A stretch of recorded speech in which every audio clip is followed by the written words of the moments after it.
How's it going, everybody? Welcome back. And today I'm going to be showing you guys how to get a Filipino IP address from anywhere. And as you can tell, I have 3 VPNs here, if you didn't notice already.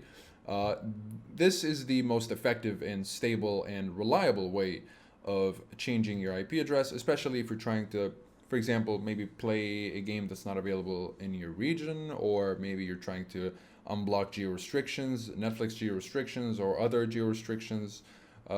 So yeah, this is a great way of doing that, most reliable way. And if let's say you don't want to pay, you can. Most of these VPNs give you like a 7-day trial, so you can just try them out to their full potential for like 7 days. So yeah, in case you don't want to pay for that. Otherwise, you can just find other free VPNs. But if we're talking security and some of the best VPNs in the market, these are definitely some of the best VPNs in the market. If you're interested in any of them, you can check the description down below. Besides that, let's get straight into it, okay? I'm using ExpressVPN because it is my favorite and it is the most secure one. And if I go to whatismyvpn.com here, I just loaded it up. It should say that I am in Germany. So there we go. It does say I'm in Germany. So it's pretty simple, and that applies to all other VPNs, okay? Before getting into the options of VPNs or anything like that, I'm just going to show you straight how to kind of change your location. Very simple. You will generally have a tab of VPN locations, and here under all locations, you're just going to go to Asia Pacific and Philippines. Usually, most VPNs have servers in the Philippines, so yeah, you're good to go. You can just select the Philippines, and we should connect in just a second now. And I'm just going to hit refresh on what is my IP address, and it should change the country into the Philippines right here. So it already changed my IP address.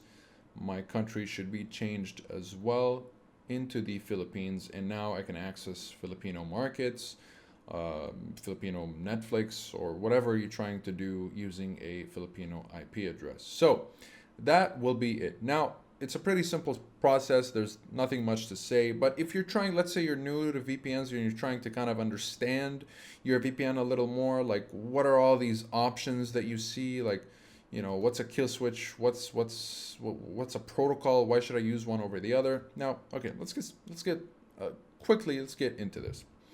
Now, the kill switch is when. So if you didn't know, when you're using, let's say, the server. Yeah, this is an encrypted server. This is a secured encrypted server.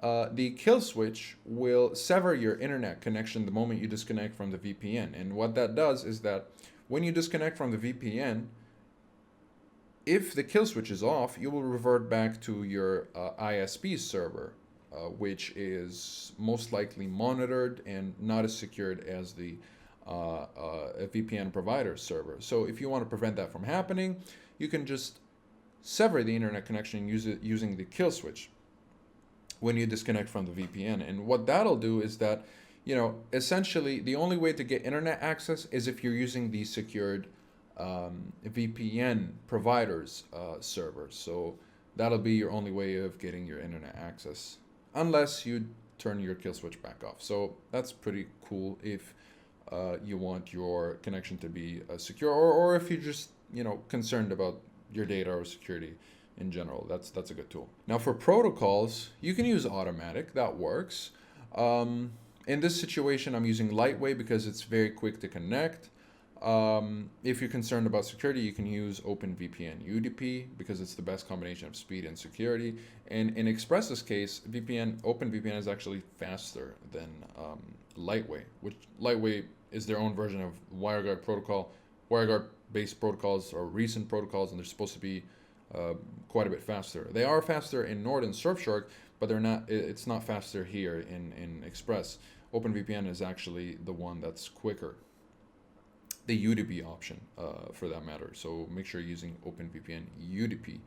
The TCP option, not great for download speed.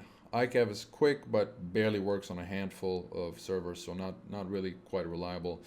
And L2TP has very inferior security, and it's outdated, so forget about it.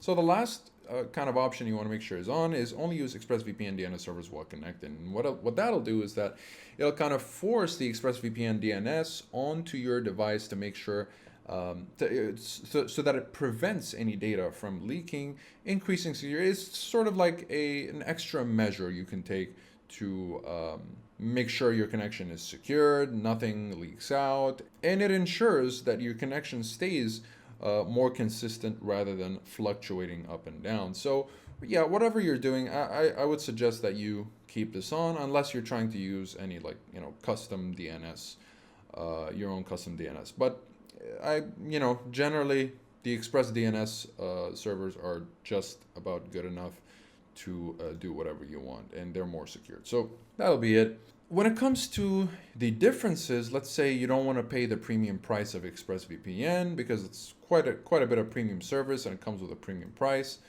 You want to maybe secure also one more device because Express secures only 5 devices simultaneously per subscription.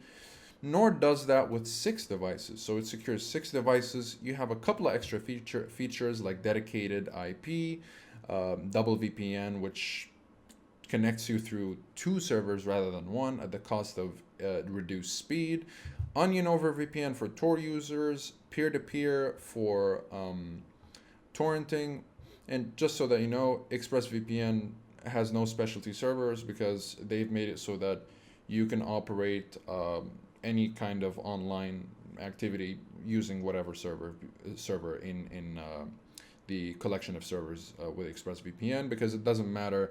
They're all optimized for everything, streaming, torrenting, whatever it is you're trying to do. The cool thing about NordVPN though is that you have the option of, for example, you have an app kill switch here, which disconnects the application rather than your connection. So that's pretty cool. The default obfuscation is already turned on in ExpressVPN, but here you will have to turn it on if you are looking for obfuscation, which will make your data look like any other browsing data, so that your ISP won't even be able to tell that you're using a VPN in the first place if you're living in a restrictive country. But do note that when you use obfuscated servers, you will have less servers, much less servers to use. So keep that in mind. Now, let's say you don't want to pay that, still don't want to pay that price for NordVPN, but you want to secure as many devices as possible, an unlimited amount of devices, using one subscription. That's when Surfshark comes in. Surfshark is probably just, the best value you can get. Now, it's not as secure. If you're concerned about security, again, go back to ExpressVPN, but this is not as secure. This is just a budget VPN that will get the job done, and it still has, split tunneling, a kill switch, multi-hop, which is double VPN, and a static IP. So it is a great VPN overall if you're not trying to pay too much cash for that VPN. Maybe you just want to unlock a geo restriction and you don't really care about security that much, and you're just trying to get the job done. Change your IP or access to different markets, it does that job just fine. So yeah, it may not be as quick as Nord or Express, but it definitely gets the job done. So if you're interested in any of them, be sure to check the description down below. I'll be sure to include some special deals and offers. Besides that, feel free to ask me any question. I'd be happy to answer all of your questions down below in the comments. And if you enjoyed the video, please like and subscribe. It helps us out a lot. And I'll see you guys in the next one. Have a great day.